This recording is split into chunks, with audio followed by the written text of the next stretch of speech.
Welcome, everyone. We wouldn't have a rockstar panel if we started right on time, so we are getting it kicked off a couple of minutes late. My name is Lucas Walker with Gorgias, the #1 help desk for e-commerce. Thanks everyone joining live. Let us know in the chat box where you're joining from, because you probably answered that question already on every other webinar you've been on in the last couple of weeks. Let us know as well sort of who you're most interested to hear from, or what you want us to really hit on. The topic of today's webinar is how a dollar of acquisition is worth 10 cents of retention. And what that really means is, why are you spending $60 to acquire a customer and feeling really happy about it when you could be getting that same sale from an existing customer for, say, $6 and just getting so much more profit at the end of the day? Because as sexy as a low cost to acquire a customer is, having a lot more profit in the bank is always what I like to see on the scoreboard. So I'm going to turn it over to the panel now, starting clockwise from me, Jay, then Rich, then Kevin, and Derek, if you want to wrap it up while everyone is sharing sort of where they're from. We got Juan, JC at Safa, Seattle raised, Mexico based. Thanks, guys. All the best vibes. Thanks, Juan. Jay, do you want to kick it off and introduce yourself and Bold Commerce? Sure. Hey guys. Thanks everyone for joining. I'm Jay Myers. I'm one of the founders at Bold Commerce, and Bold we do a lot of things, everything from subscriptions and upselling and membership programs, loyalty programs. We've got a suite of different products that help stores sell more. Awesome. Rich. Thanks, Juan. Rich, you're up. We got David, we got Juan sharing some love for Bold Commerce. We got Brian from East Bay. Rich, do you want to go ahead and introduce yourself? Yeah, my name is Rich Devine. I'm with Route. I run partnerships and global alliances at Route. We offer shipping protection and visual tracking for your orders, and then we can do that across the planet, across any carrier. And really excited to be here with you guys and join the discussion.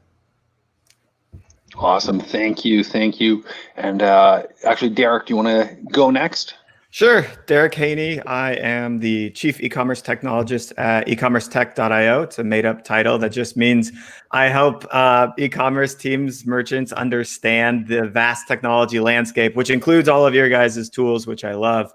And so that's my role, is sitting down with CEOs or teams, looking through their entire stack, all the apps they're using, making sure they're using them to the fullest, and then giving some suggestions on what to use next, or how to integrate something like a loyalty or retention tool, or a buy now, pay later tool, or a help desk, and what that means for their business, and when they should actually implement it and when they shouldn't, and all that good stuff.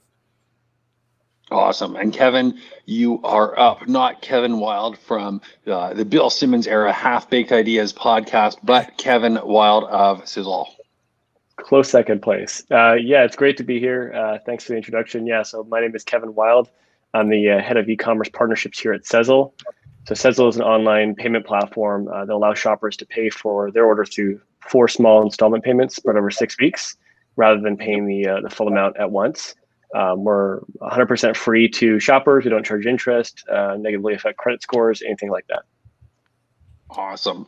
So thank you so much. And I'm just going to put a little poll in here. Let us know which of the panelists' tools you're using. You can choose more than one. Let us know who has customers in here. We've got Brian in there and a few people all across the US. And Kevin and Jay, you guys used to work together, didn't you? We still do. We're like night traders on the stock market overnight. Great. Jay used to be my boss back in the day, actually. Yeah. Now he's working for you. You've usurped him. Is everything good, or are we going to have a little bit of a clash on the webinar? You tell me. All Kevin. good vibes. All good vibes. No, we're good. Everything was good on my end. It was. Yeah. No. Perfect. So. No, I love that. It's always good when partners work together. As much fun as it is to sort of have a little bit of beef. But what we really want to talk about is, say, there are some things like why every store needs to think sort of more like membership programs, or like the Amazon Primes, the Costco memberships, how to really reclaim ownership of that post-purchase experience from when that order happens to the doorstep. We think about all this stuff that happened before, but not always after to make it really, really strong. And then really using technology to increase your customer lifetime value of the of your store. So I know that everyone sort of had their pitch or sort of their what you'll learn statement. I think it'll be best if we all work together and almost do a round robin. So I'll start this first question off for you, Derek. But we've seen a few different topics, but everyone, it seems like in the last 3 months, everyone's talking about retention and copywriting. Why are we seeing everyone talk about retention? So I'll kick it off to you, Derek, and if anyone wants to chime in with that, we'll go around the panel.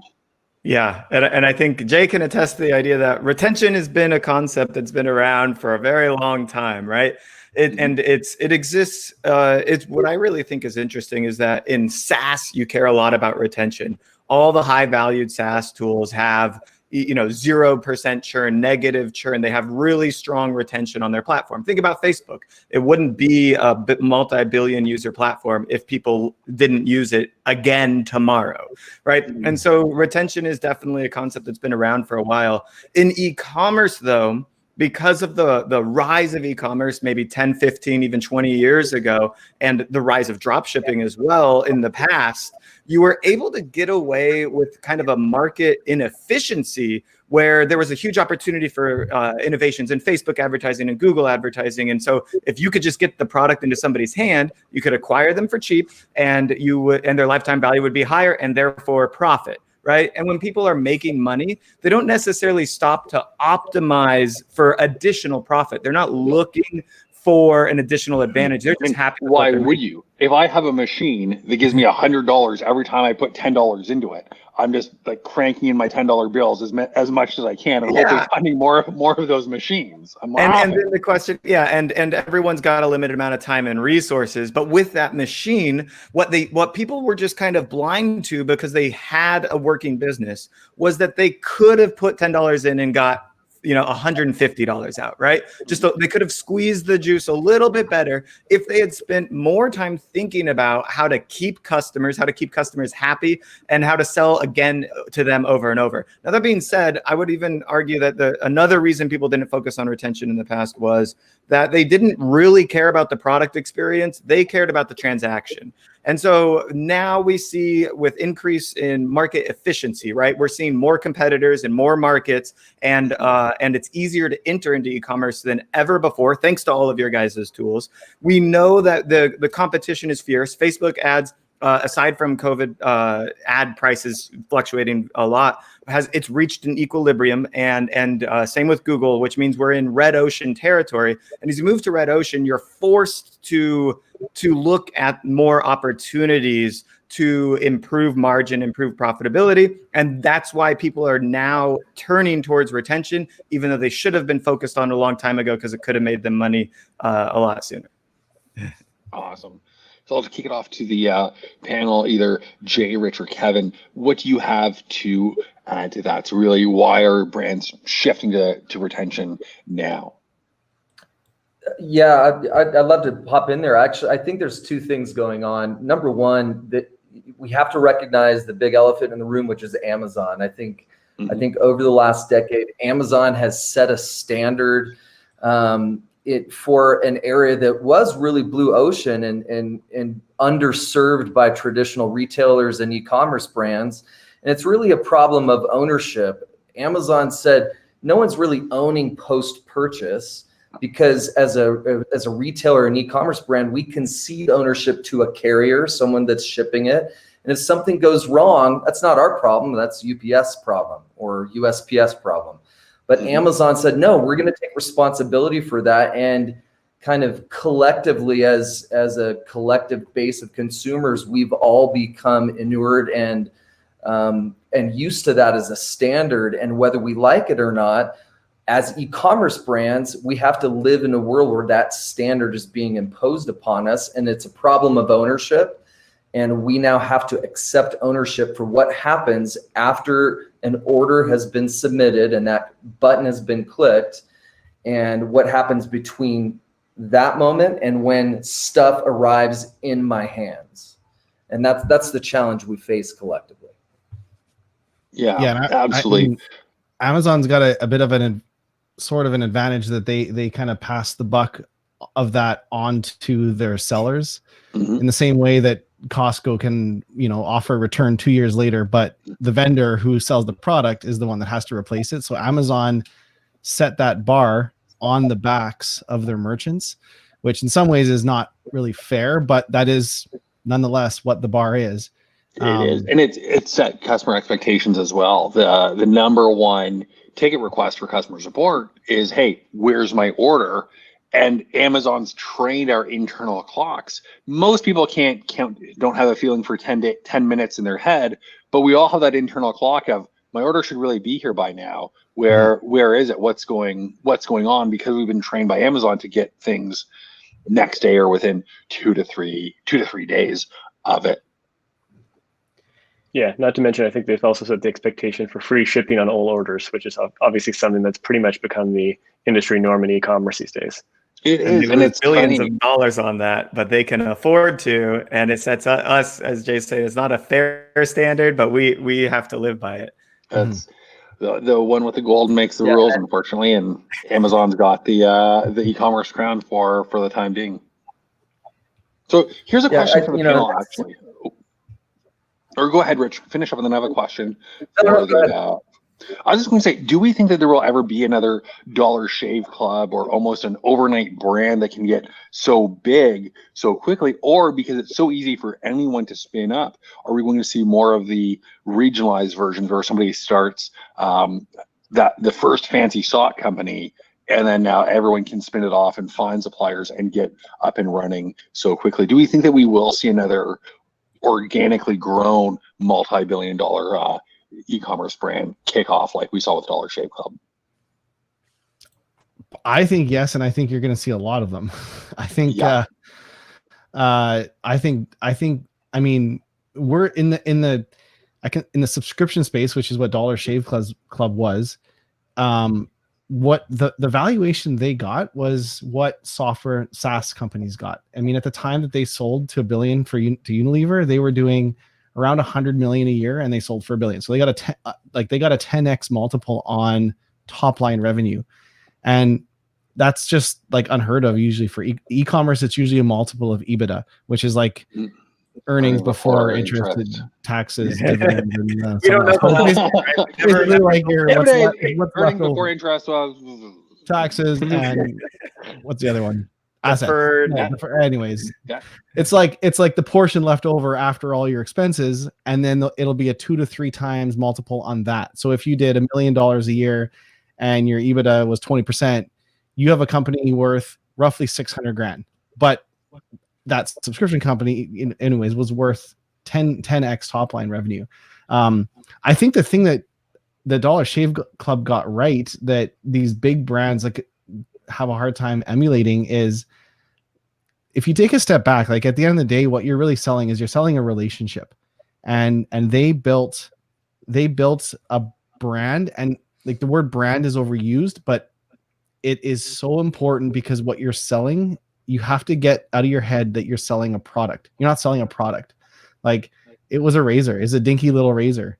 Honestly, like it wasn't really anything special. And if you go on reddit.com/wickededge, they say, I can't remember the name of the brand, that they're just private labeling. There's no difference between a Dollar Shave Club razor and this other brand. It's literally the exact same blades. And it's that way with watches. It's that way with deodorant. It's that way with like when you buy, like you're buying the brand. You're not actually buying the product. And I think that's hard to do. So I don't think, to say there's going to be like a ton spun up. I actually think it's very hard to actually build that strong of a brand, because it's real true. Like you can't fake it. Like you can spin up drop ship stores but you're not building that brand. You're selling products. So anyways, my opinion is yes, there'll be lots, but I don't think it's super easy to do. It's a lot of hard work. Yeah. I think there will be more industries overnight, but I think acquisitions will happen a lot quicker.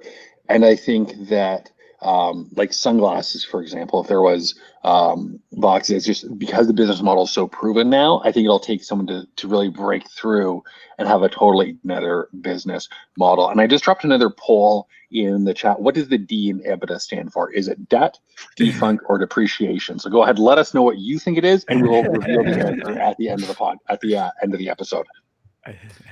1 month free of Sezzle if you get that right. 1 month free Sezzle, 1 month free Route, 1 month free Bold, and 3 months free Gorgias. Kevin will personally set it up for you. Oh, Sean's got it. Sean wins the 3 free months of Gorgias. You email me, I'll make it happen. All right. So Yeah, I think it's harder than ever. I think that the D2C model, it's been commoditized a little bit. I think some of the big forces like in Amazon taking advantage of really great ideas and leveraging some of their economic weight makes it a challenge. But one of the things that I think is really critical for smaller brands or D2C brands is really getting a handle on your first party data. I think that there's a premium on knowing who your customer is, and customers today they're looking at brands and as tribes, being part of a tribe. And so it's more than just a brand. It's knowing who your customer is, who your segment is, and giving them an opportunity to become part of your tribe. And there's a level of stickiness that I think D2C brands are able to provide that a bigger behemoth like an Amazon or a Walmart isn't able to replicate. And that's really a proposition of getting a handle on who your customers are and making really good decisions about brand deployment and messaging and what we're talking about today, which is the entire customer journey, especially what happens post-purchase. Yeah, absolutely. And I mean, we could probably harp on it all day, but look at a KitchenAid stand mixer versus just stand mixers in your kitchen, and you're so loyal to that brand that you're willing to pay 3 or 4 times more than, say, the Cuisinart or the Breville, which are great brands in their own right, but just everyone seems to gravitate to that, and that's why they can charge so much more. And so this is a question for both Kevin and Jay, because subscriptions and sort of buy now, pay later are really quite similar. If you're thinking of Dollar Shave Club, maybe you're buying a nice razor and a year's supply of blades, and you're breaking down that payment either every month as it's shipped out, or you get everything shipped out and then you're buying now, paying later. So in both instances, the credit card is being charged multiple times. Now, obviously, subscriptions and buy now, pay later aren't the same thing, but there are some overlaps there. So I know that that Jay, that obviously like Bold is huge in the subscription space, one of the OGs. I know it's like a really obvious way to retain, but not every store really needs subscriptions. So I'd love to hear some thoughts on how non-consumable stores can do that. And then Kevin, I'd love for you to chime on with some of the ways that maybe a buy now, pay later, maybe a way to do that, or an alternative way, maybe a better way, or maybe when it's not the way to do it. Yeah, for sure. I mean, this is a topic near and dear to my heart. And so whether or not you're a subscription store, I think there are key aspects that a subscription store innately gets right that I think stores that, even if they're not subscription stores, that they need to emulate.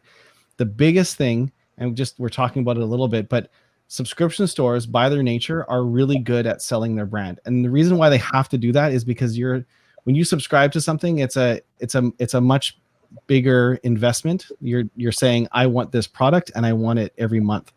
And when they survey customers who subscribe, they feel their affinity to that brand is much stronger than when they buy a one-time product. Like, as an example, I've purchased things and a week later it hasn't shown up, and I actually forgot the company I ordered it from, which seems absurd, but I've done it. I've Googled for a product, like a tool I needed, and do you ever order a bunch of stuff, like maybe you move or something, or with COVID, and you order a bunch of stuff from different suppliers, and it all comes in like a FedEx or Canada Post box, and you're thinking, I wonder what's in my mailbox roulette today. Yeah. And honestly, like it rattled my brain because I ordered this pipe wrench and I couldn't remember who I ordered it from, and I was searching my email, and then anyways, like, but that doesn't happen with subscriptions. You're buying into, like, it happens it's probably very, very unlikely, if zero, that all of a sudden you're getting something once a month. And you're like, well, you don't remember who you ordered from. So subscription companies have to get that right. And I think even if you're not selling subscriptions, if you think, what are the other benefits that you offer other than your product? If you just said for a second, put your product aside, whatever you're selling, whatever it is, scrap that for a second, completely forget about that. What is the other value that you're adding to your customers? What story are you telling them about how your product's made, about the values your company has, like the process you have in packaging it, in charities you support, and how your company's run? They need to know your story. And in that sense, you need to think like you're selling a membership. Like they're like, to your point, it's a tribe. Like they're buying into that tribe mentality. And there's tangible ways you can do that too. It doesn't just have to be like philosophical, like what's your viewpoints on what charities, like a portion of it goes to. You can actually make them a member. Because they buy a product, you can actually give them access to certain sections on your website. You can give them access to certain content. When you because someone buys from you when you have a new product come out, give them advance access before other customers. So you can make customers feel like they're a member, and you don't have a subscription offering. That's fine. Returns. 100% free returns. Give them discounted pricing. Like we have an app, customer pricing. It does that. It's like you can give a 5 or 10% VIP pricing after a customer spends X amount. So they're a member. They're so how do you make your customers feel that they're a member and that they're buying your brand, even if you're selling a one-time product? And that will be huge for your retention. And if you have a product you can subscribe to, by all means offer a subscription, but not everyone does. So there's a new denim jacket brand out there called Venom, VNIM, and they Great name. They sell a $300 denim jacket using recycled denim and all that, and it's like a great jacket. Then they created their membership program. They sell little badges that you can put on the jacket, and they give those out monthly. So that's part of the membership model. It's a lot cheaper than the jacket, and it just keeps you involved with the brand so that you can keep the connection going. And then you're not going to buy that jacket, every month, but maybe a year from now, 2 years from now, or maybe you'll just tell a friend where you got it from because you're wearing it, right? And so it increases virality. It could even be a loss leader membership program. You could lose on the shipping, probably is where you'll lose the money on that $5 a month subscription to get those badges out to people. But who cares? You've got the customer for life. Yeah. And every point of contact, like it was Father's Day last weekend. So I got a few Yeti coolers and Yeti mugs, and so a few Yeti coolers. That's like not coolers. Like how much like your the family coolers, Father of the Year? Pretty good dad. Like several. Send one over to me, Jay. Why not get you a Corvette for the same price, Jay? The drink coolers. Come on. I know what you mean. I love Yeti products. We're going to see. I'm going to compare it against my wife's Corksicle, and we're going to have an ice off. See which one lasts longer. But so the first thing you do is you open it up, and it tells you the story of Yeti, and then if you send in their warranty card, they send you a decal pack for your car, your truck, or whatever. And everyone, an exclusive way to turn into a Yeti billboard. You pay them to sell to display their ads. Yeah.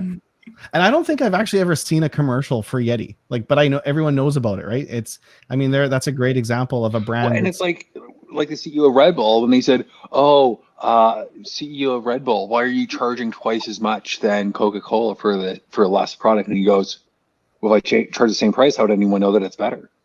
And it's almost that marketing of, no, we're not going to advertise. Our products are so good, you'll spread the word. But even the details of when you're unboxing a Yeti, and it says in your cooler, great for root beer floats, day drinking at the beach, just all kinds of cool, fun uses, and getting more out of it. And I think that's a good segue for the subscription side of things. That, well, you know what, become a subscriber for just $1, so you're constantly opted in. And then you get, say, drink recipes or whatever it is that you can do with your Yeti cooler. So that could be a subscription for Yeti, but at the same time, to transition to you, Kevin, because of Yeti, especially the big $1,000 Yeti coolers for going to the beach, prime example of sort of a buy now, pay later. So it's been, I know that it's been really popular as of late. It's been around forever in the infomercial space, 3 easy payments or 4 easy payments of 1995. Can you talk to us a little bit more about the trend of buy now, pay later, and why it's really skyrocketed so much? Yeah, certainly. I think kind of going off of what Jay said, we're seeing that purchasing trends and consumer behavior has really changed over the past 5-10 years. Like Jay mentioned, I think consumers and shoppers are much more willing to share their experiences with products, promote products they love, more so than they used to. And obviously, there's a lot of mediums and channels like Instagram and social media, which makes it easy for them to do that. From our perspective at Sezzle, we've noticed that a trend changing in how people want to pay. We've seen a really reduction in the amount of young shoppers that are able to pay with credit cards or a lot of other payment methods. We also live in a world where more consumers use digital payment apps than traditional banking apps, which is crazy because I still use my banking app quite a bit. What's a digital payment app, just for everyone, but also in Canada, to my knowledge, we don't have Venmo. We do a lot of email money transfers, which Derek and Rich probably have no clue what I just said. So can you elaborate into sort of the digital payment apps versus credit card processing for everyone? Yeah, so when I say digital payment services, I'm talking about like a PayPal app, right? Maybe a Square Cash app, apps like Sezzle, really any apps that you can use to manage funds that are outside, or linked to your bank account. So people are using these apps more so than they're using bank services these days, which is crazy. We recently did a study with the Generation for Young Consumers, and we found that just vast majority of them were looking to solutions like installments because they're having trouble getting credit. And a lot of them don't even really want to get credit because they've seen what's happened with their grandparents and their parents with credit cards and interest and fees and that sort of thing. So that's kind of why we've seen a trend and pick up a buy now, pay later, because it is really a pro-consumer payment method. It allows people to split things over time sustainably rather than taking a credit card and spending a bunch of money on it, working up a big balance, and then having to figure out how to make those payments, pay it off, and manage the interest payments. This is a way for young consumers to build their credit, to make sustainable payments in a way that allows them to also increase their buying behavior. So for merchants, buy now, pay later allows people to buy products that otherwise they wouldn't have, but at the same time, not putting them in spots where they're going to get interest charged or they're going to get taken to collections, that sort of thing. So we've seen a huge pickup in these sort of services. And I think, like we talked about with young consumers, it's important to know who your customers are, what they're looking for. Because if you don't offer these sort of services or you aren't able to offer them, the ways that they're looking to pay, you might not be able to acquire or retain those customers. Yeah, and so another question on that for a brand perspective, what's the impact for the brand when they offer buy now, pay later solutions? I've heard that average order value goes up, but you probably have a lot better details up to what happens with that. And the example that I always use is, well, it's not just necessarily a higher ticket item that you're breaking the payment up, it's a higher cart value that makes it a lot easier to buy the whole package now. So do you want to talk a little bit to that with a brand perspective of what happens with a buy now, pay later option? Yeah, when a merchant typically installs Sezzle, we usually see it use about 15% of all transactions within a few months. So it really picks up steam quite quickly. And average order values often increase over 15%. And one of the actual cool things as well is we see a massive decrease in returns, which kind of felt strange at first, but I think it makes sense from the perspective of, since people have a sustainable, responsible way to make their payments and pay for larger ticket items, they're less liable to getting an item in the mail, realizing, man, I just got my credit card statement, it's really expensive, maybe I should return this, maybe I don't need this, versus being on a buy now, pay later solution where it's split over time when they can make their payment. So yeah, we've seen an incredible uptick for merchants in both average order value, decrease in returns, and improve conversion rates. I think the biggest change is when we looked at traditional like loans, usually they came with a lot of paperwork, signatures to do, credit checks to do, that sort of stuff. There's a lot of complexity around it, and lots of times merchants might have been, didn't feel right about doing it because they thought maybe the consumers or shoppers were going to get, negatively affected in some way, and it would reflect, poorly upon their brand. With this push into, installment buy now, pay later solutions, it's been really kind of upending the finance industry because we're no longer charging interest. We're really being pro-consumer. We're letting them, do what's right for them rather than trying to tax them on the ways that they need to pay. Yeah, no, I think that's really useful. And I didn't even think of the return aspect, because it's not just the cost of the shipping label. You lost your cost of goods sold. If you don't do that return, it kind of sucks. And I think that's a really good transition to you, Rich, for something that I know that we wanted to talk about, which is, I think that there are really two questions here. Is how do brands compete with Amazon and their level of post-purchase customer support, but also how has that buyer experience shifted from once they click that buy button or that add to cart button? And I think that Amazon is the behemoth in the room that's had such a big impact on it. So I'd love to hear, first of all, you're taking and open it up to the panel of how e-commerce brands can compete with Amazon's level of post-purchase support, whether it's just knowing where an order is or having the customer support staff to get back onto, which is a good time for me to plug Gorgias and share some of the ways that we're helping merchants compete with Amazon, but then also how that whole add to cart journey or post add to cart button experience has changed in the past few years. Yeah, I'll take a spin at that. I think first and foremost, if you're an e-commerce brand, it's deconstructing what that last third, that last phase of the customer journey looks like. And so once an order is submitted, there's that first mile, which is communication between the customer and the brand, and making sure that expectations that the customer has in terms of knowing where your order is, what the status of that order is, expectations in terms of delivering timing. There are services out there that are low cost. We offer some of those services here on the panel.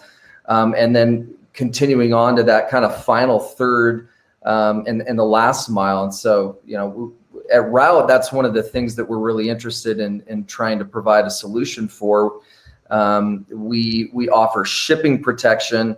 It's a free service to merchants, but it provides that same level of assurance that a customer has if they're ordering something from Amazon without the merchant having to sacrifice 30% of their soul to Jeff Bezos. Mm-hmm. So that more than that when you consider service, your advertising fees as more well. Than that, yeah.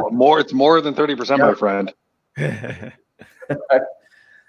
Well stated. But yeah, and then there's other services like returns. I think the ease and convenience and generosity in terms of returns, that's another part of that deconstructed stack. And Derek, I think you've got a really good handle on what some of those components are, but understanding what's available and then building that stack in terms of the final third is really crucial.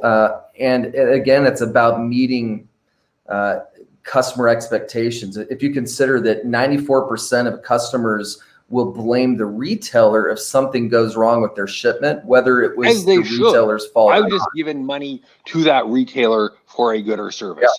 Yeah. That business's logistics, if they want me to get involved and care about that, they can pay me to consult. I want to tap a couple buttons on my phone and get my product. Yeah, they've invested in your brand, and as a brand, you have to recognize that they've invested in you. It's time to invest in them. And again, look at Amazon. They've got the equation right. They know that if they invest money or if they invest their merchants' money in that kind of that post-purchase experience, it's so much more efficient than trying to reacquire a customer again after a poor experience has been experienced by the customer. Yeah. And this is where I think e-commerce can learn from SaaS, because in SaaS, you have, the pirate metrics, the AARR funnel, very popularized in the SaaS ecosystem and technology. Acquisition, activation, retention, referral revenue.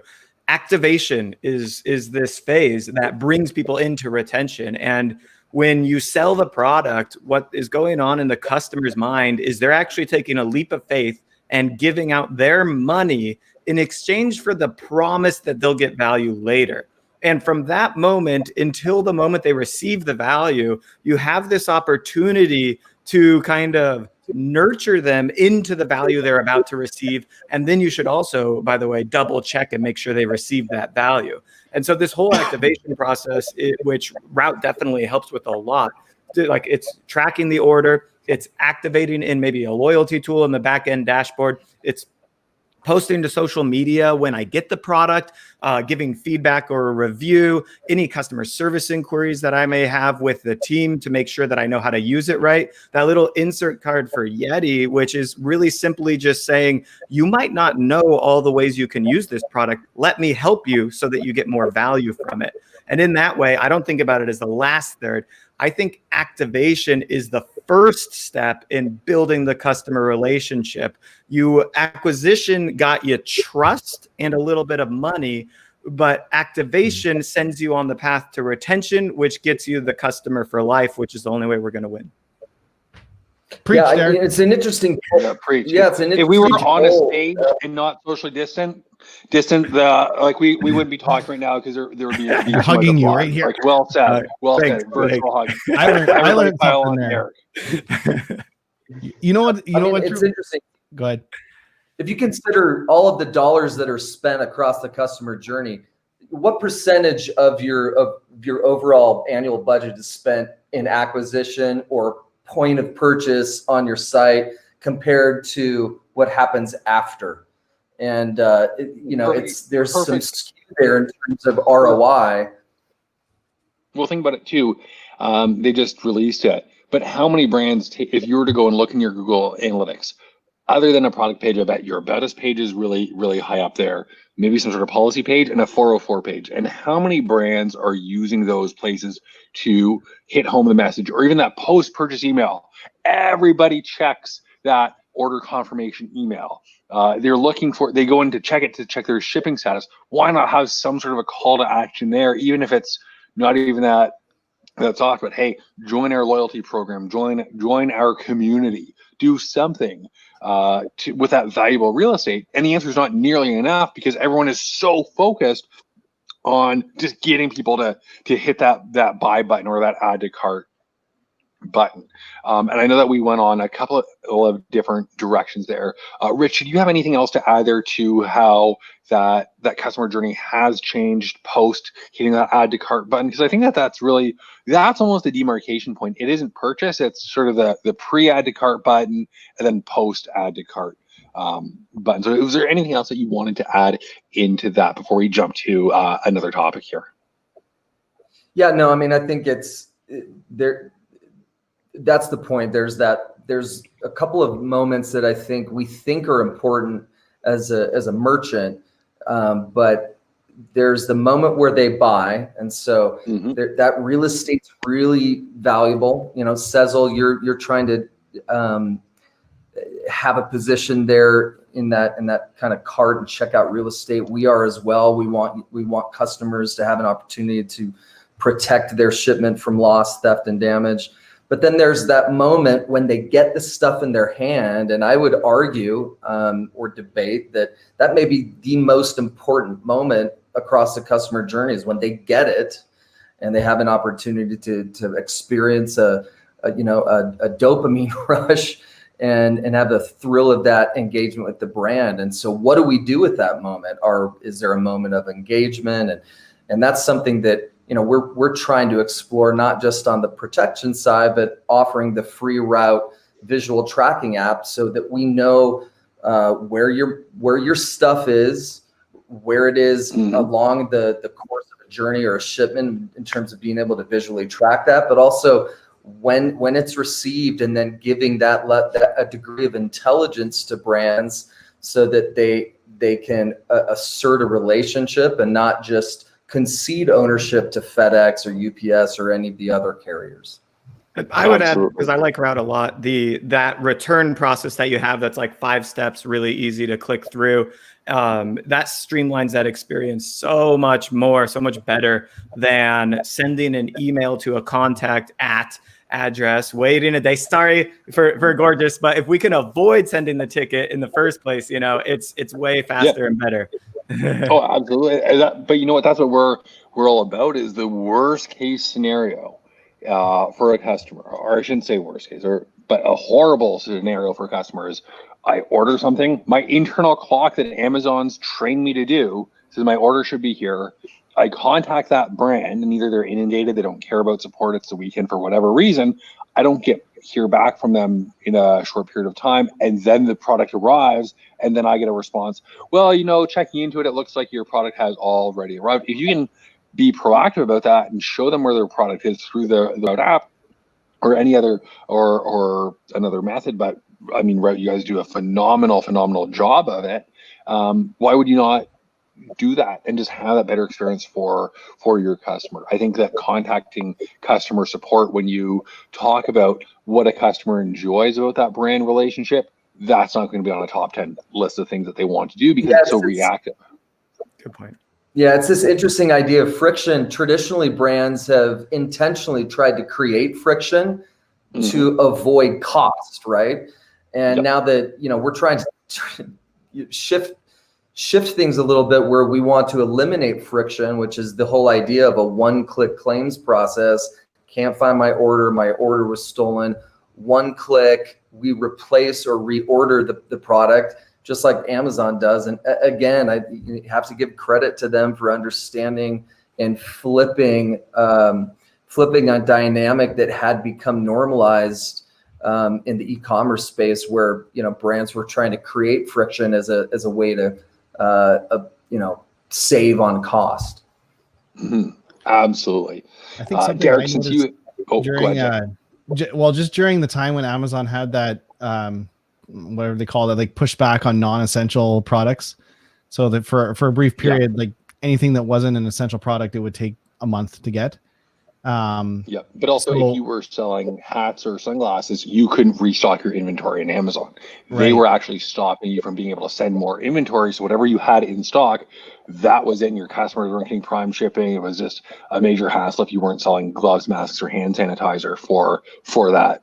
Well, there was this brief period that March people who and I try to not shop on Amazon as much as possible, but there are some things that are just convenient that I get on there. And then during that time, I noticed, it's going to be a month.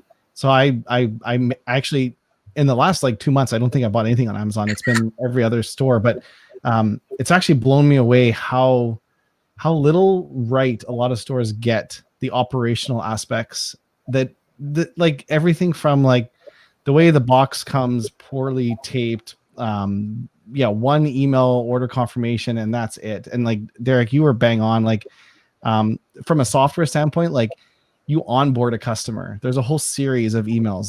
There's no onboarding. There's a brand that I ordered from the other day. They use our subscriptions app. They're called Kenko. It's KENCKO. Anyways, they are a couple software developers that started a fruit drink. They basically turn fruit into powder and then you mix it. And but they are software developers who started this subscription company, and they approach it 100% like a software company. And it reminded me, Derek, when you were talking about that, they get on board. And the second you order it, you get an email every day, and it's here's what to expect. Oh, by the way, here's the history. Here's the video of how we turn these fruits and vegetables into powder. In 2 days, you're going to get it. Here's how you're going to start feeling. It's just and by the time I get it, I was onboarded and I was activated as a customer before I even tried it. But it was interesting because they're software developers. So to your point, you really have to think like that. But that's amazing. That's awesome. A quick shameless plug. I'm doing another webinar tomorrow with Val Geisler, who she has a SaaS background and a lot of subscription background. I'll plug the link after. Just it's going to be pretty awesome. It's not even a webinar. It's a live recording of a podcast. But if you have a question for Val, I'll plug that link just because it ties into everything that we were just mentioning. And Derek, because you hit it out of the park a few moments ago, I really wanted to turn it back to you. So obviously, Bold is great. Sezzle is great.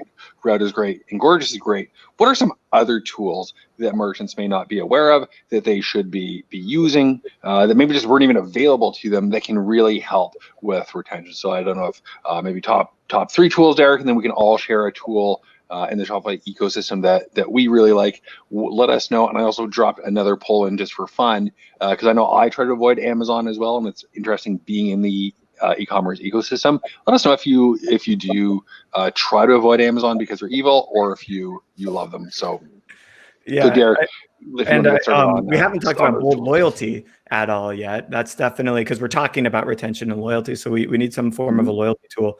Actually, this is something I want to talk about when we're talking about subscriptions, building the brand relationship, and those activation emails.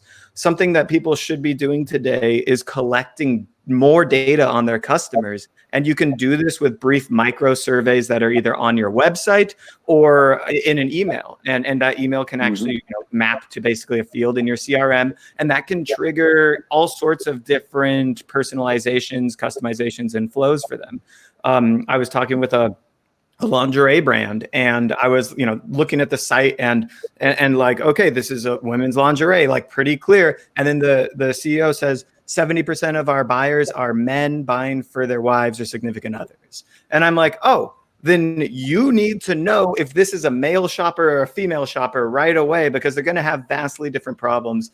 And so thinking about like just holistically tools that can help with personalization, segmentation. I actually love Bold Brain, which creates cross sells and upsells really in a really phenomenal way, and bundling. And then we can think about product recommendation tools. There's one that I really like that's kind of new out there called Data Queue, which personalizes your homepage with certain banners based on browsing behavior. And that it's one of the only tools that I've seen that might personalize homepages or category pages to that unique buyer's experience. Because once they identify, for this lingerie example, as a man buying for a woman, you might want to show them more of the men's buyer's guide. How do I make sure that the sizes are right for my wife? Of course, there's going to be concerns about return policy, about discretion, because I want to get the product and make sure that I get it so that I can give it to her as a gift wrapping, and the list goes on. When it's a woman buying for herself, it's a lot, clear and cut. They know what they're doing. I mean, at least as a man, and we're all guys here, like, I'm sure you would get lost, right? Like shopping around. I've had to do this a couple of times. It's like, so it's a different experience, and therefore there should be a different customer experience on the site. So collecting data and personalization, not necessarily specific tools, but looking at those as an angle to your business, and then investigating the tools that'll fit best. Hey, Derek, can I give a really quick hack of a way to do that? Yeah. So I actually learned this recording an episode of our podcast, but you can do that in Klaviyo, or I don't know if other email marketing tools do it, but just ask a question with 2 images as buttons and say, hey, are you shopping for, using lingerie as an example, myself, my partner? And then depending on how people click it, then you can sort of tailor that drip. And I also shamelessly plugged the Gorgias podcast in the chat there, where there will be an audio version of the replay if you want to listen to us on a walk or a bike ride or something else. And I'll share the recording with all the panelists. So if you want to listen on any of their content or on their channels, you can just go there as well. But you will be able to get an audio version later today. Sweet.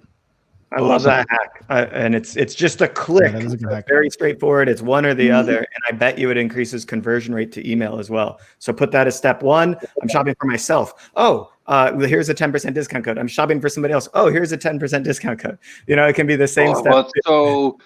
It's so smart. And leading into Black Friday, it's almost that permission-based marketing where you're giving people permission to buy in another way. If, let's say, it's a coffee brand that's doing coffee subscriptions on Bold and selling like a really nice espresso maker and doing buy now, pay later with Sezzle, and maybe it's, are you buying for yourself or a gift going into the holiday season? People didn't even think to give a coffee subscription or as that gift. So I think that's another really smart way to just warm your audience up into new ways of purchasing. So we really have one time or one last bit of time here. And I think that this is just a great question for everyone, Kevin. But really, why is it so important to give merchants those multiple payment methods for it? So going beyond just putting your credit card in, as we were sort of talking about before, and I think it's something that we can all sort of touch on as we wrap up. Why is that so important to have that as part of the customer journey?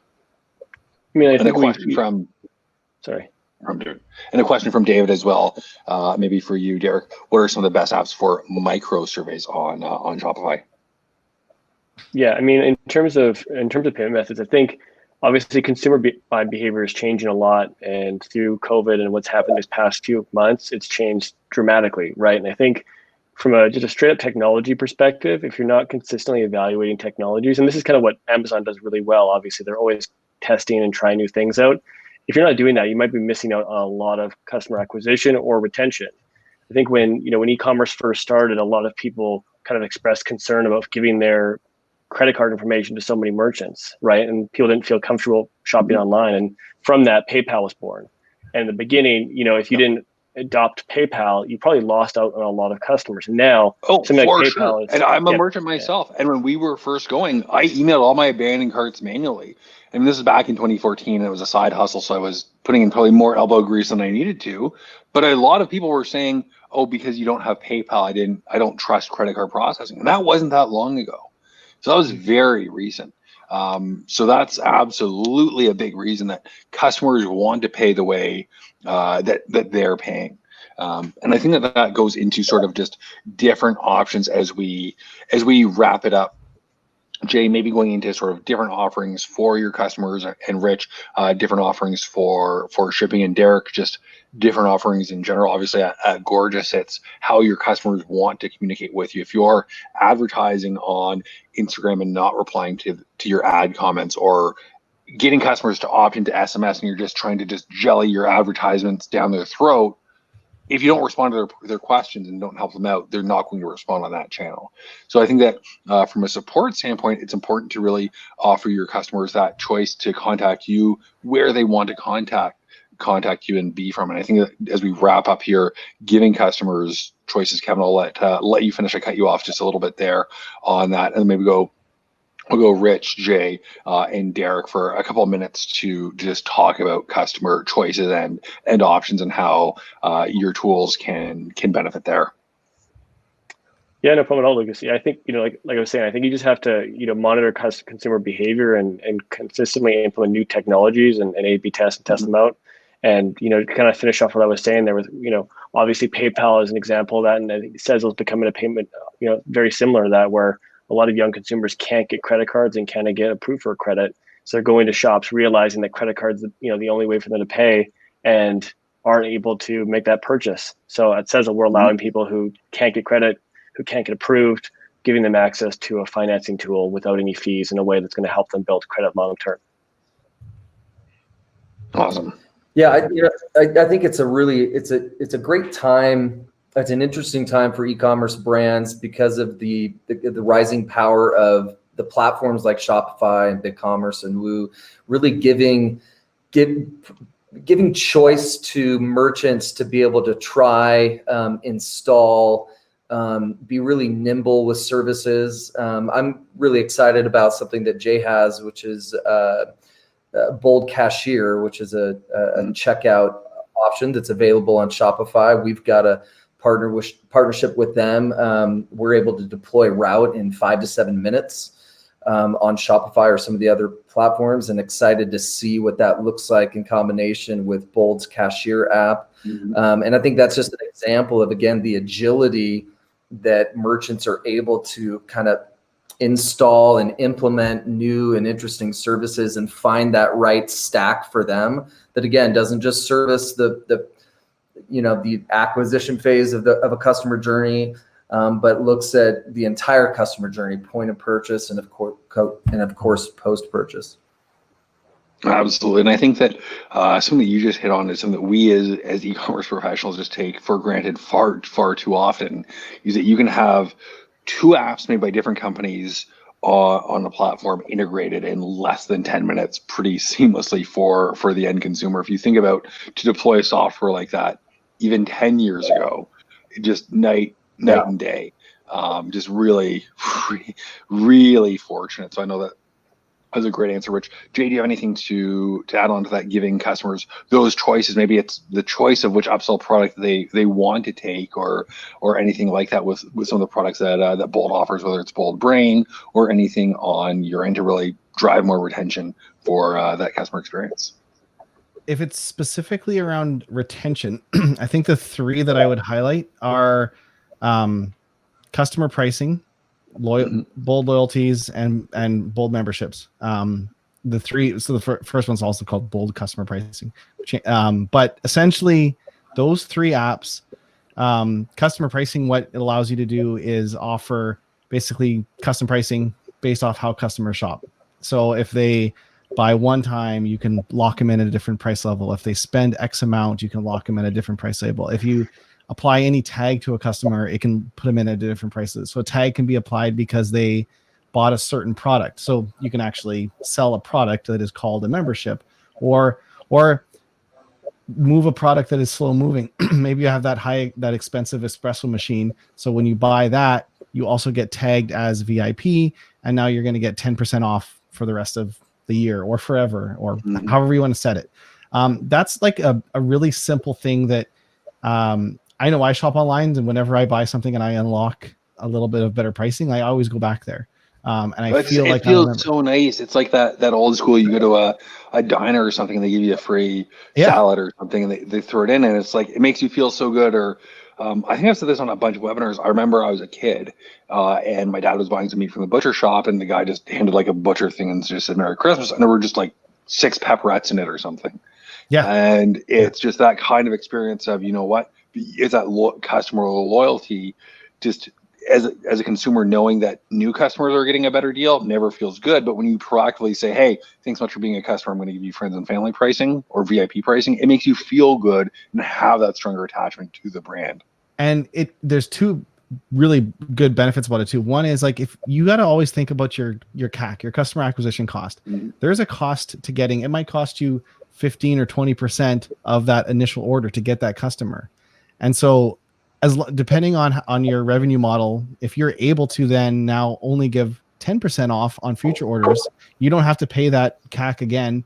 But some people have attribution where like they're losing on the first order and they hope to regain, which I don't think is a smart way to go. But if you think about that, that's your customer acquisition cost, and it gives them the feeling of exclusivity, and it doesn't devalue your product too. So I'm not typically a fan of, even though we have an app that runs sales and we're doing a webinar on it tomorrow, it's like there's a time and a place for sales, right? Like when you have like Black Friday, 100%. If you're Coke and Pepsi, Coke gets 26 weeks in the flyer, Pepsi gets the other 26 weeks. But you don't need to have everything on sale all the time, because then nothing's on sale, and you might as well just highlight everything in the textbook and make it harder to read or harder to purchase. Yeah, totally. And I think like products that you want to clear out, put them on sale, and you don't care if you devalue their value because it's an old product and you want to get rid of it. So there's a time and place for that. But in general, there's better ways you can give value to your customers without decreasing the price if it's a product you don't want to devalue. So that's a great way to do it. The other one that I think is really user generated content is becoming the number one driver on social media. And I mean, I'm not a huge paid marketing person, but I do help a few family members with their Shopify sites, and I help them run their Facebook ads. And I'll tell you, like when we take the most pristine, polished video that we make for their products and put ads on it, it'll get like 5 or 6 comments, a little engagement. So we're using our Bold Loyalties app. We send an email that goes out after a product gets to the customer. Like 2 days later, an email goes and says, hey, send us a video. Actually, we got this idea from Chris Mead at CrossNet. And this is like his number one driver of success. He sends an email and it says, send us a video of you using the product. They have to agree that it can be used in an ad, and he just refunds them $10. He doesn't give them a coupon. He actually just says, well, I'll just refund you $10 back. We do a coupon. We might switch to doing a refund. And then people will send like a video on their iPhone of like, what do you think about the product? And then we use those as Facebook ads, and they convert like 10 times better. And it's actually really easy to do. So like loyalty points, and if you use Bold Loyalties, that's awesome. There's a whole bunch of other really good ones out there. Smile's great, Swell's great, all of them. But don't just think of them as loyalty points. Think of it as ways to reward people for doing an action. So I think most loyalty apps support a custom action, like tweeting or doing something. So this is a custom app action in loyalty points, and then it rewards them through it. But that's a really, And right now, everyone's kind of getting this extra, well, hopefully, like not everyone, but a lot of people are getting an extra boost of customers. So to capitalize on that. And then the third one is just that we have a memberships apps that I think is just one of our most underrated apps that people I don't think really realize the power of it. But all it does is like it lets you control all the content on the website based off of based off a tag. So you can show or hide products, show or hide prices, show or hide content, blogs, pages. You can change the entire liquid templates. Like you can change your homepage when a member logs in versus a non-member. So even if you don't sell a membership, you can, after a customer buys one, it can tag them and then they see a different homepage when they log in. Or if they spend a certain amount, they can see a different blog category that's maybe like your pro tips, or I don't know. There's 100 different ways if you're creative. But our membership app allows you to do that. It also can charge a membership, but you don't have to do that. You can just control the content. So I don't know. Those are three that I would call out. Yeah, I think that's awesome, and that's really where it's going. That everything is custom. The future is custom, and that bespoke experience. And I couldn't help but laugh when you were talking about your helping your friends and family members out with your Facebook ads. Does everyone else do that at the Christmas party? It's well, they do. People I don't even know. Yeah. He looks like, heard you work in e-commerce. Can you help me set up a store? It's pretty easy, right? And it's like that scene from Moneyball. Hey, how hard can it be? It's incredibly difficult. Like, hey Jay, can you help me with your ads? Are you willing to lose 10 grand just testing it and not get a single sale? Yeah. So I think that's awesome. Yeah. Derek, do you want to take us home here with a couple of other maybe tactics or tools for retention that maybe we didn't necessarily hit on? Yeah, one thing that we didn't say this buzzword yet, which was authenticity. And if we're thinking about retention, building the relationship starts with understanding what you stand for, and getting the user generated content, which I totally love that strategy, Jay. You need to have a certain type of audience profile that relates to your cause and what you're really working towards as a goal. And these days it has to be more than just, we're just trying to get rich, unless you really triple down on that or something. I don't know. Some really aspirational people could perhaps. You would almost have to be like Ugly Drinks, the anti whatever it is. It's like, yeah, it's only, and it's funny because I'm wearing a Larry David t-shirt for anyone who saw the most recent season of Curb Your Enthusiasm. There's too much hipster coffee. I just come support me. But you don't do that because you're not Larry David, you're not Ugly Drinks. That's a horrible way to build a business. Yeah. So finding that cause. So I'll plug a tool on this one, which is one of my new favorite, hottest tools, and I think this is going to be another skyrocketing success. It's called Shopping Gives. It immediately integrates cause marketing into your business and can help you give back to your chosen cause, and it handles all the logistics and stuff. And it's a great tool for that. So I'll plug that one so that you can better integrate your cause, the causes you believe in, and the causes your brand stands for into your business. I think it increases retention, and it can customize donations and email sequences to your customers based on the cause that maybe they've selected, which is really great. And then I want to bring it back to technology as a whole really quick, which is just thinking about adding Shopping Gives, adding Bold tools, adding Gorgias, adding Sezzle, adding Route, adding all these tools to your stack. There is a cost that we should acknowledge here. It's not just the cost of the tool. We have a small cost in our resources that have to use and implement this tool on a regular basis. In the data that might be siloed when this tool is used, how is that data getting siloed there? And then in the lost, maybe there's even a little there now.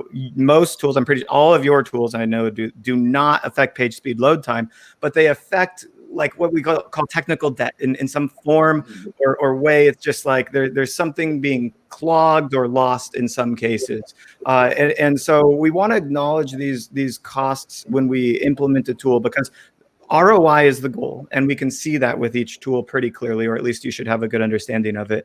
But also acknowledging the cost, so that you can build a roadmap on when to implement a tool. When can I afford to make this investment into the costs, and how long will it take to get a return on investment for that? I think of Gorgias, it takes like, a month to get set up. Maybe, I mean, obviously it can be done really quickly, but a month or more. There's always a learning curve, just knowing where the buttons are in something different. There's always that learning curve where you need to and there's step back training, and there's business process optimization. It changes the fundamentals of how your business is going to work. Route and Sezzle both change those fundamentals a little bit because they change how the user is experiencing that post-purchase process. With Sezzle, they're paying it off in installments, and if you know that user's paying in installments, you should change how you post-purchase market to them, the activation sequence. And with Route, if they're using the Route, the visual tracking tool, you know that they're in that tool tracking your package, and you want to maybe change how the experience is done via email or any other way. So acknowledging the changes that tools create on the environment and on the customer experience, all of course very positive changes, but require some tweak to the business as a fundamental, how the business is going to operate, and just making sure that you're ready for that and that you know how things are going to change. And that'll help you be more successful with technology in general as you implement it on your site. Absolutely, and I think that's a great way to wrap it up. Where can everyone find you? Find the panelists. I know that we've had a few questions. Some of our panelists are using some of our tools. Some are not using us if they want to check us out. We will be probably sending an email where you can grab that demo. I know Sean got the hookup from all of us earlier. Let everyone know where people can find you if they want a little bit more info.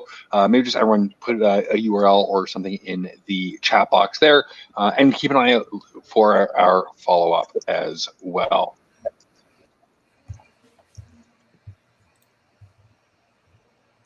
Should we be saying it too? We're all typing it into the chat. Any last? It's easy to read it than hear it. But if you put this on the podcast, no one will see that, right? That's true. Just awkward silence. You'll never find us. Yeah, we're the stealth, the covert operations of e-commerce. But you can find Jay over at boldcommerce.com.